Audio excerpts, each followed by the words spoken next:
Hey everyone, in this tutorial, I'll show you how to record computer audio in Audacity in 2026. Recording system or computer audio can be useful when capturing a presentation, application sound, music you have permission to record, or other audio playing on your computer. So let's get started. First, open Audacity and check the available audio host, input, and output settings. The exact options can vary depending on your operating system and hardware. You'll need to select an audio setup that allows Audacity to receive the sound produced by your computer. On some systems, this may involve choosing a loopback, system audio, or similar recording source. Once the appropriate input is selected, play a short piece of computer audio and watch Audacity's recording meter. You should see activity when the system sound is being captured. Adjust the recording level if necessary. Avoid setting it so high that the meter reaches the maximum level because that can create clipping and distortion.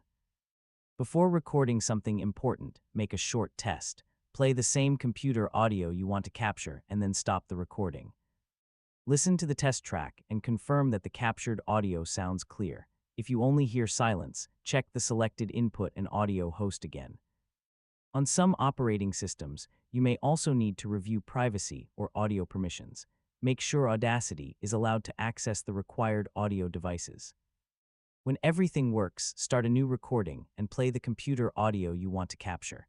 Keep an eye on the recording meter while the session is running.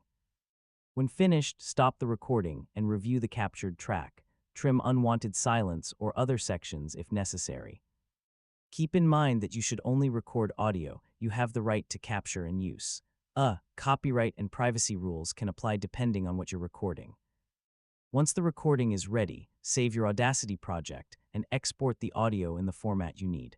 And that's how to record computer audio in Audacity.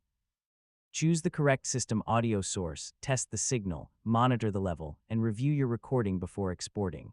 Thanks for watching, and I'll catch you in the next